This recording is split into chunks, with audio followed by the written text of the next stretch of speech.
Pemirsa, unjuk rasa di depan kantor Gubernur Jawa Timur berlangsung ricuh. Massa menuntut agar pemerintah Provinsi Jawa Timur menghapus Pergub nomor 16 tahun 2022 menyangkut jaminan kesehatan.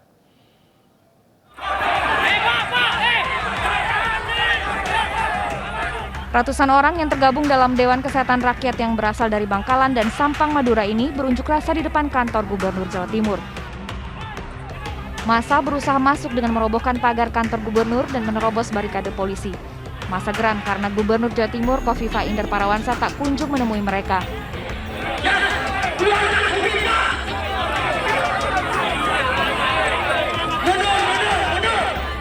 Mereka menuntut peraturan Gubernur nomor 16 tahun 2022 dihapus karena dinilai merugikan rakyat miskin yang tidak mempunyai jaminan kesehatan apapun. Sehingga akibat dari peraturan gubernur ini yang tidak berpihak pada rakyat ini, masyarakat miskin ini tidak tercover oleh pembiayaan kesehatan dari pemerintah dan akhirnya harus menanggung hutang walaupun orangnya sudah meninggal. Pergub nomor 16 tahun 2002 merujuk pada Permendagri nomor 21 tentang pedoman penyusunan APBD tahun anggaran 2022.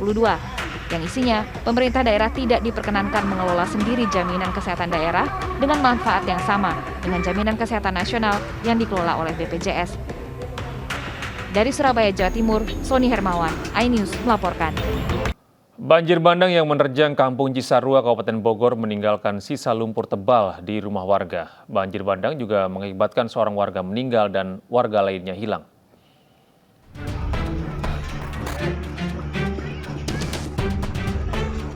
Warga membersihkan sisa lumpur yang menumpuk di rumah-rumah mereka pada Kamis pagi. Sementara itu, dua sekolah yakni SDN Tanjung Sari 1 dan Sekolah PAUD terpaksa diliburkan karena ruangan kelas dipenuhi lumpur. Banjir yang melanda membuat puluhan kepala keluarga yang terdiri dari 2 RW terpaksa diungsikan.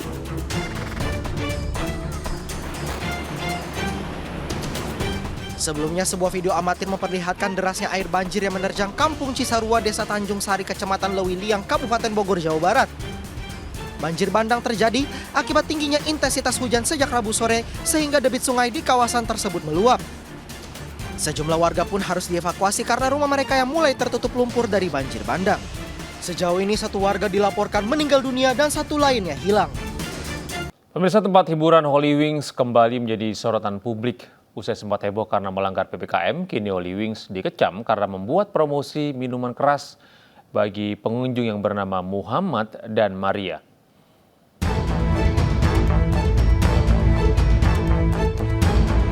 Salah satu tempat hiburan ternama di Jakarta, Holy Wings, kembali menjadi sorotan.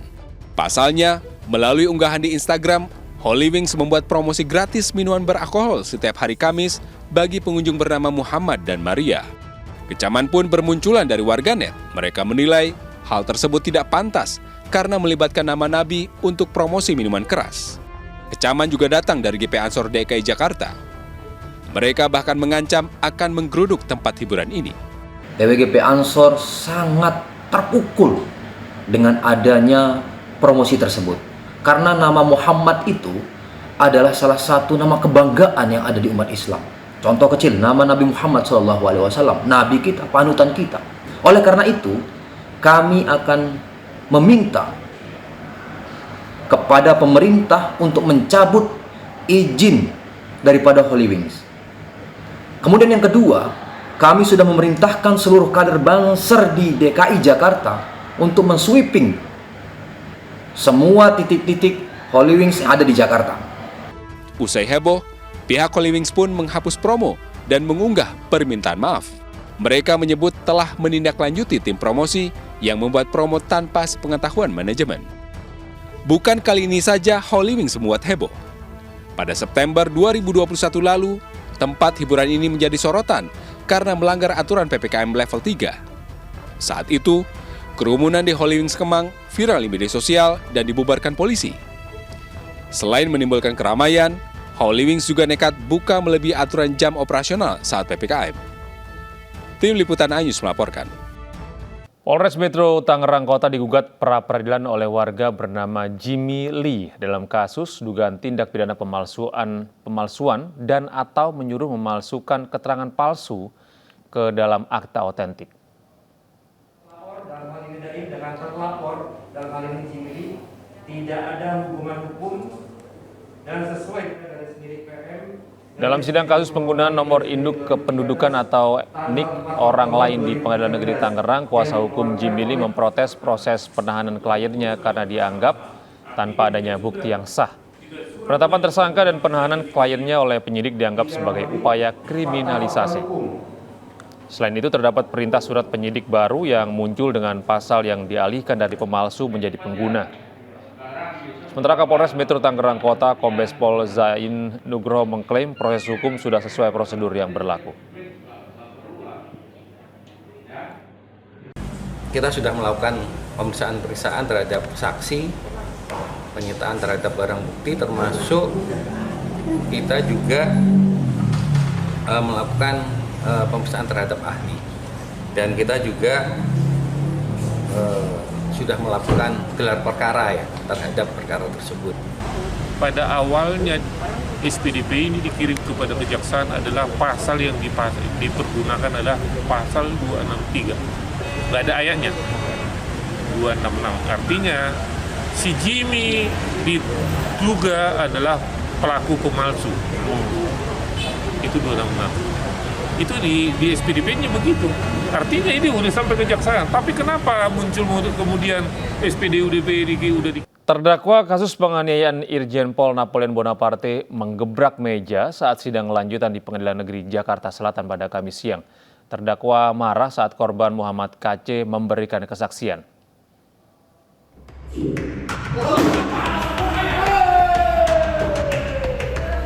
Suasana Pengadilan Negeri Jakarta Selatan sontak panas. Terdakwa kasus penganiayaan Irjen Pol Napoleon Bonaparte di luar dugaan menggebrak meja dan mengagetkan para perangkat sidang. Terdakwa marah atas kesaksian korban MKC yang dinilai banyak berkelit. KC yang sempat 2 kali mangkir karena sakit hari Kamis hadir dengan menggunakan kursi roda saat memberikan kesaksian kasus penganiayaan yang menimpanya. Meski sidang sempat berjalan panas, Napoleon dan MKC akhirnya saling berpelukan dan saling memaafkan.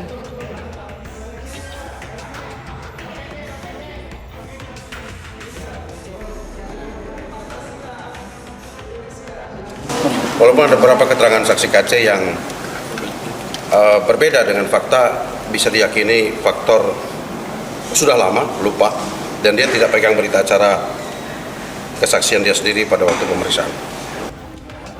Terdakwa Irjen Napoleon Bonaparte didakwa menganiaya dan mengeroyok MKC di rutan Mabes Polri September tahun lalu. Dari Jakarta, Sofyan Firdaus, iNews melaporkan. Pemirsa, PDIP Kamis malam menutup rapat kerja nasional kedua yang diselenggarakan di Sekolah PDIP Lenteng Agung, Jakarta Selatan. Saat penutupan, Ketua Umum PDIP Megawati Soekarno Putri menyatakan belum akan mengumumkan nama-nama calon presiden dari PDIP yang akan diusung pada Pilpres 2024 mendatang. Tentu semuanya berpikir, kenapa ya Ibu? Sudah banyak itu pertanyaan. Kapan mau mendeklarasikan calon presiden dan calon wakil presiden? Ya sabarlah sedikit.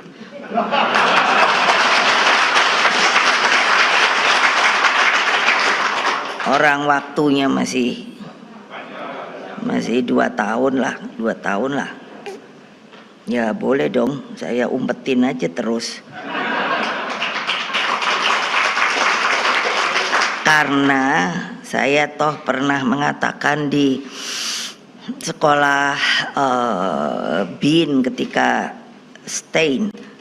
saya diundang ke sana, saya mengatakan begini, dan ini dari sisi pengalaman saya yang bermain politik itu sudah dari tahun 86 terjun. Jadi akhirnya saya membuat kesimpulan menjadi presiden itu sebetulnya mudah. Karena apa? Saya mengatakan dari pejabat sampai presiden itu karena aturannya sudah dibuat. Tetapi yang sering saya renungkan adalah mencari sosok pemimpin. Pemirsa, PDIP memberi sinyal tidak akan menjalin kerjasama dengan PKS dan Partai Demokrat. Sekjen PDIP Hasto Kristianto menyebut akan ada kejutan yang diumumkan oleh Ketua Umum PDIP Megawati Soekarno Putri saat penutupan Rakernas.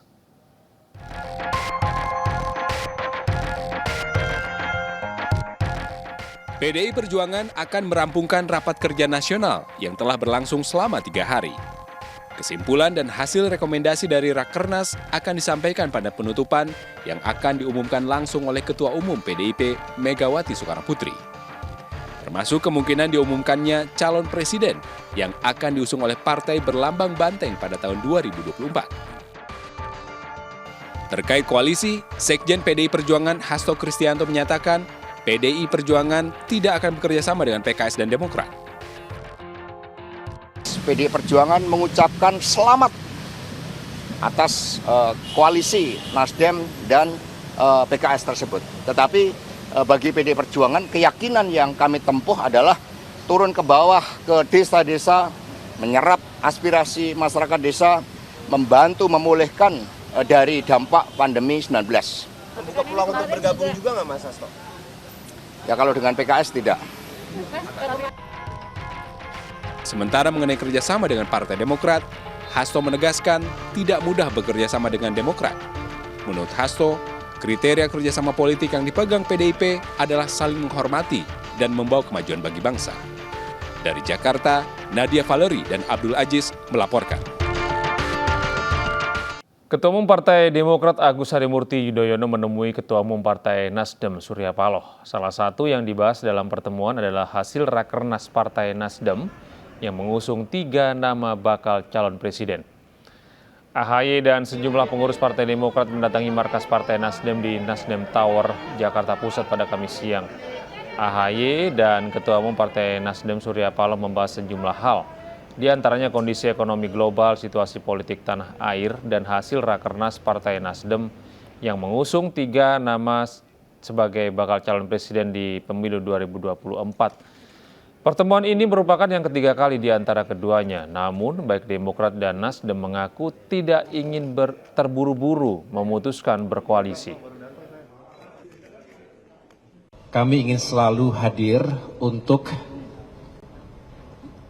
membangun sebuah semangat yang sama sebagai sahabat, dan juga beliau ini tentu bukan orang baru. Bagi kami, bagi keluarga kami, chemistry yang sudah ada dan dibangun selama ini merupakan kekuatan, merupakan sebuah capital yang insya Allah juga bisa terus kita perkuat untuk perjuangan ke depan. Artinya bagaimanapun juga memang kunjungan Mas Agus ini tentu akan semakin mempererat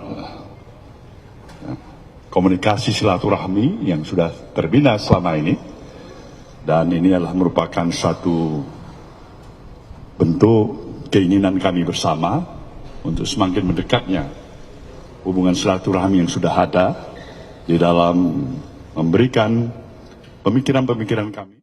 Jelang Pilpres 2024, ratusan anak muda di Makassar, Sulawesi Selatan menyatakan mendukung Ganjar Pranowo maju sebagai presiden. Sementara di Jakarta, pendukung Sandiaga Uno menggelar pelatihan kepada emak-emak untuk meningkatkan keahlian sebagai entrepreneur.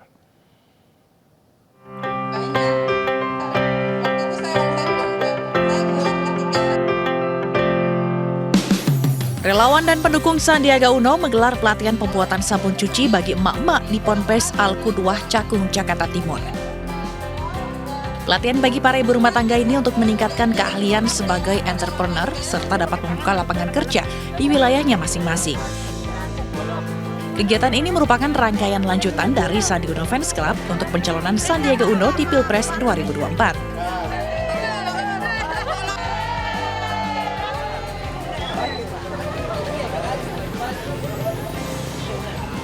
Ratusan anak muda yakni mahasiswa dari berbagai universitas di Sulawesi Selatan mendeklarasikan dukungan kepada Ganjar Pranowo untuk maju di Pilpres 2024. Deklarasi digelar di Pantai Losari, Jalan Tanjung Bunga, Maloku, Kota Makassar.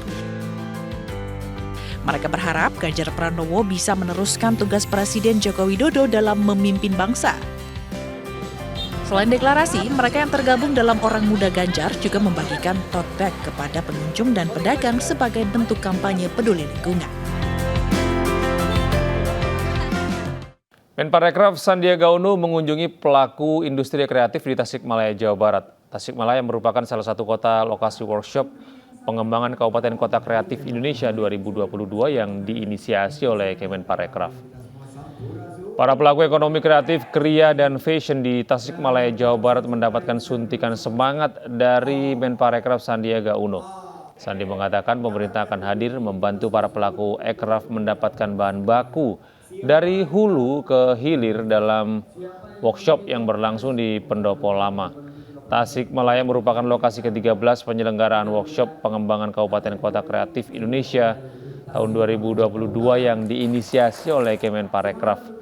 Workshop untuk membangkitkan sektor pariwisata dan ekonomi kreatif yang berkelanjutan rencananya akan digelar di 35 lokasi.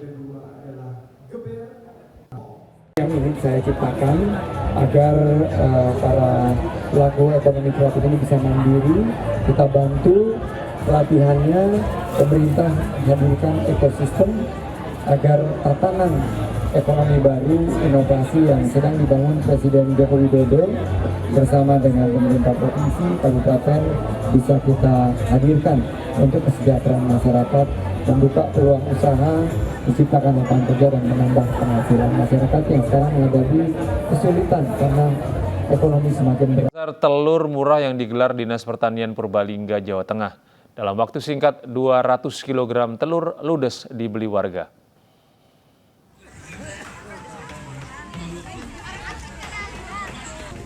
Ratusan warga rela antri sejak pagi demi membeli telur ayam murah di bazar yang diselenggarakan Dinas Pertanian Purbalingga, Jawa Tengah. Petugas kesulitan mengatur warga yang berdesakan meski berulang kali diminta untuk mengantri dengan tertib. Guna mencegah aksi saling dorong, petugas membatasi pembelian 1 kg telur per orang. Di pasar murah ini, warga hanya perlu membayar sebesar Rp20.000 untuk mendapatkan 1 kg telur ayam curah. Selain telur, juga tersedia paket sayuran dengan harga murah karena dibeli langsung dari petani setempat. Itu juga semuanya dijual dengan harga sangat-sangat murah karena itu langsung dari para petani. Tujuannya adalah membantu masyarakat Banjaran dalam kecukupan bahan makanan terutama sayur dan telur. Yang lagi mahal ini ya Pak? Ya, hanya membantu saja. Karena murah. Kan di sini murah. Ya. Kalau di pasar berapa? 25 Pak. 25, 28 apa ya? Ini sengaja beli sini ya Mbak? Antri tadi ya Mbak? Cukup lama? Cukup murah berarti, cukup lama ya? Berarti cukup murah ini ya telurnya ya? Iya, nih. kepengen ada lagi. Oh, cukup membantu Mbak? Iya. Membantu. Keberadaan pasar murah diharapkan dapat membantu perekonomian masyarakat di tengah kenaikan harga berbagai bahan kebutuhan pokok. Dari Purbalingga, Jawa Tengah, Catur Edi, iNews melaporkan. Jelang hari ulang tahun ke-76 Bayangkara tanggal 1 Juli 2022 mendatang, jajaran kepolisian menggelar kegiatan sosial di wilayah Jabodetabek. Lebih dari 3.000 paket sembako dibagikan kepada para pemulung di Bantar Gebang, Bekasi, dan warga mayoritas buruh cuci di Pesanggerahan, Jakarta Selatan.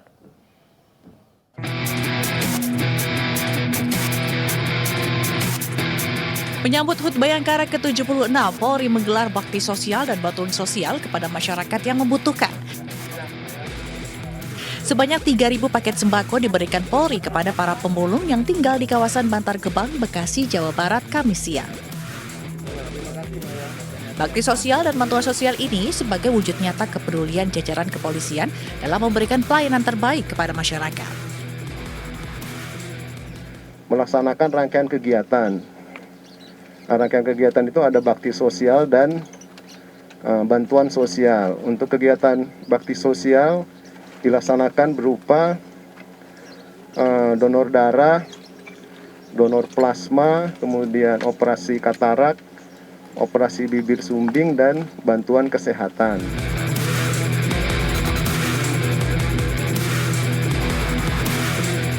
Sementara itu, kegiatan bakti sosial dan bantuan sosial serupa juga berlangsung di Pesanggerahan, Jakarta Selatan. Sebanyak 500 paket bansos dari Mabes Polri dibagikan kepada warga yang mayoritas berprofesi sebagai buruh cuci. kami ada beberapa paket yang kami bagikan ke masyarakat berjumlah, untuk di lingkungan ini kami bagikan 500 paket, kemudian ada beberapa paket untuk masker. Dengan kegiatan sosial Jelangkut Bayangkara ini diharapkan Polri semakin dicintai masyarakat dan dapat bertugas secara profesional dan prosedural.